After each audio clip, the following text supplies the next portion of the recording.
You're listening to a no-nonsense roundtable short take, a memorable moment from a memorable show.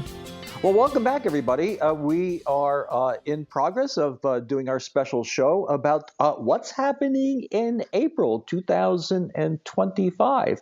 And four different sections. And this one is particularly interesting to me because I have a fella on the phone with me who has a name that was just destined him at a young age for greatness in the entertainment business. And his name is Billy Goodness. Bill, how you doing today? I'm doing really good. How about yourself? Good, good, good. Now, Bill is a local musician, and can we say composer or producer? Can we add anything to that? Author or? Well, I mean, I've done a little bit of all of that. So I guess I'm a drummer, musician, arranger in this case, and what we're talking about today, and I guess producer because I'm producing the show. So yeah, I'm playing a few different roles. Yeah, and he has a show coming up in the near future. And to me, if you could see me, you could see I have a smile on my face because it's very interesting to me. Because anybody my age or in that general genre of you existed in the '60s or '70s knew a fellow by the name of Burt Bacharach. And now, Burt Bacharach was not necessarily the guy you heard that was playing his songs, but he was very, very popular, and a lot of people did record and play his songs. And Billy is having a Burt Bacharach event, I guess you would call it, performance, cover, whatever you want to call it, on April. What was it again? April 19th. It's An Evening of Bacharach, and it's taking place at the Theater at Innovation Square. And the reason for the concert is really to support music in the schools. So we're doing an entire evening of Burt Bacharach music at the theater. And like I said, it'll be going to support all, music in the schools. And that's what we're up to. I think it's admirable. I mean, it's we have a lot of people in Rochester that are famous or in the Rock and Roll Hall of Fame or have Emmys or whatever, and that's all well and good, but this thing where there's people like you that are raising money for the city schools. I tell you, it's a cause that I can get behind because I think that music is something that makes us human. And even if you don't play professionally, for a child to be taught an instrument, to have a mentor, and that type of relationship is just good all around, Billy. I agree with you. Yeah, I mean, it's really, really great to support young musicians, young students in general, in music. We all see often that when schools are faced with any kind of budgetary issues, the arts seem to be the first area that gets cut.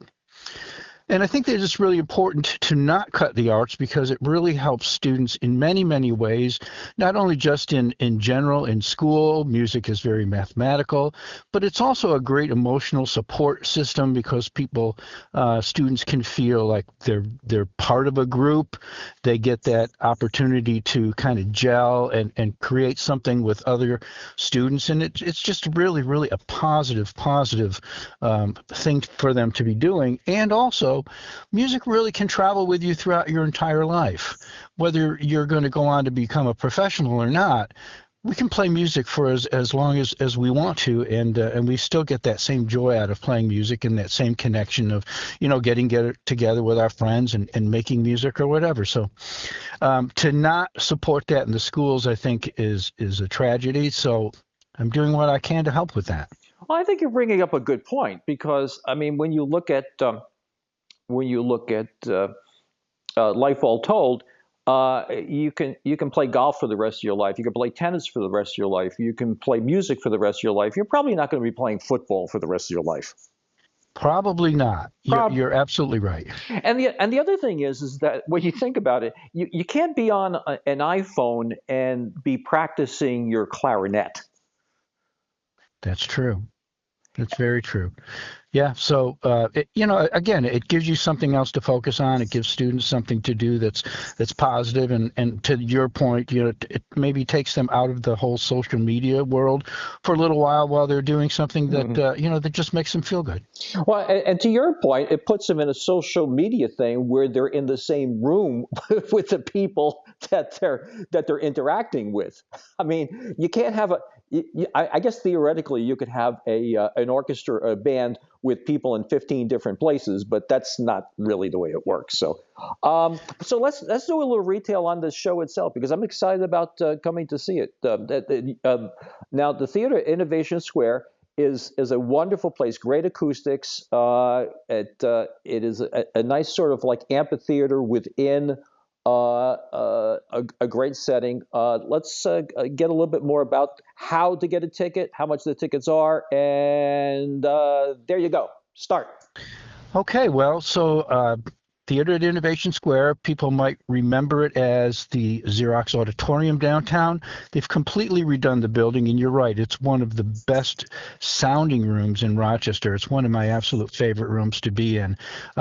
Tickets are at the theater's website, which is theaterais.com, and then just go /box office, and then just look for An Evening of Bacharach, and you'll be able to get tickets, and they are reserved seating, so you can pick the seats that you want to sit in and grab them before somebody else does. Ticket price, I believe, is $25 plus some fees, because there's always fees. So I think it comes out to around $31 total. And I should say that all of the proceeds from this concert are going to support music in the Rochester City School District. This is an annual event, so the 2025 concert will go to support 100% of the proceeds going to support music in the Rochester City School District.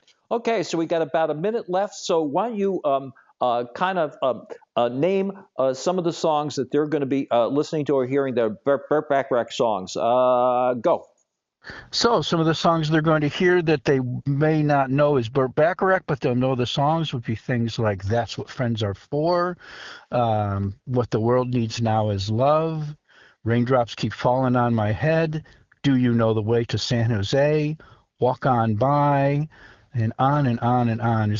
Burt Bacharach literally wrote the soundtrack to many, many of our lives, and people that didn't even grow up in that time period will recognize most of these songs. Right, and I'd like to say about people like him and the Rascals, they have woven their way into American culture, and you may not know it's them, but you know the music. So, Billy, thank you ever so much for doing what you do. I think it's admirable that guys are taking upon themselves, guys and gals are taking upon themselves to help our youth get into this atmosphere and learning that maybe they wouldn't have without you. And God bless you for what you do. Well, thank you very much, and thank you for having me on. I think it's really important, and I hope that your listeners go out and get their tickets. And, the music is written, the band is rehearsed, the singers are ready. We just need some folks to be sitting in those seats and enjoy this great evening of music and support the kids. Okay, my friend, I will see you then. Great, I'll see you as well. You take care now. Thanks for listening. Tune in every weekend from 10 to 11 on News Radio WHAM 1180. Don't forget to like and subscribe, and we'll make more.